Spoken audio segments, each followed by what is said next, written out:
Jean was finally able to come home in the spring of 1909 and ably took over the management of the household. Shortly thereafter, in the middle of May, I went to New York to visit Rogers, but was met at the train by Clara. She had rushed there to inform me that Rogers had died that day. She didn't want me to get my first news of it from the press. I have had many good friends in my life. Some of my boyhood friends in Hannibal remained in my heart all my life. I even saw some of them again in recent decades. Others of my close friends I met on the river, such as Horace Bixby, or during my Nevada and California years, such as Calvin Higbee and the Gillis brothers. Still later came Howells, Twitchell, and Gilder. But the best friend of all that I've ever had, who wanted nothing from me but friendship and was always there for me when I needed his help, was Henry Rogers. I served as his pallbearer. It was a hard loss and a heavy load. If not for Rogers, I don't know if we would have ever gotten out of the financial mess I had gotten us into in the mid-90s. Rogers took things in hand, worked out some legalities, negotiated payment plans, and saw to it that our money was channeled to the right parties at the right time, so that we were finally able to come out all right. But more than that, Rogers was a friend and a boon companion. I miss him like a brother. I lost Clara, and since too late in the year, she married Osip Gabrilovich on the 6th of October, and she and her husband left for Europe shortly thereafter in early December. Yes, Clara is gone, and does not need me any longer, for she is well situated now.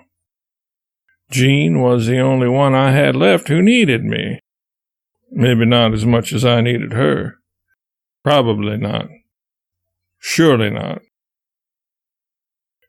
When Susie died, Livy was just as stricken as I was. The two had been practically inseparable all of Susie's life. Livy never got over it, and neither have I. For how could a parent overcome such a staggering blow? I rejoice that Livy is not here to meet the twin of that heartache now that Jean, the baby of our family, has also died. I have just finished writing an account of her last days, which I have named The Death of Jean. That is the last for me, other than these final lines tracing the turning points of my life that you are now reading. When I watched from my upstairs bedroom window here in Stormfield as the hearse drove away carrying its precious cargo to the family plot in Elmira, for I swore I would never watch another of my loved ones be lowered into the ground, I saw my life pass before me as if in vision. It was full of adventure, full of love, full of righteous indignation, and a fight for justice and the underdog. But it was, all in all, I admit now, a losing battle. Let your sympathies and your compassion be always with the underdog in the fight. This is magnanimity. But bet on the other one.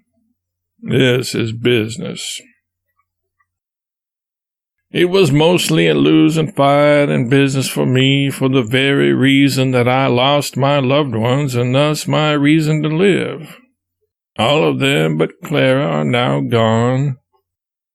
My first losses were my sister Margaret, then my brother Ben, followed by my brother Henry and the steamboat disaster. Later, my firstborn, my son Langdon. Next, Susie, then Livy, followed by my sister Pamelia and my brother Orion. And now, Jean.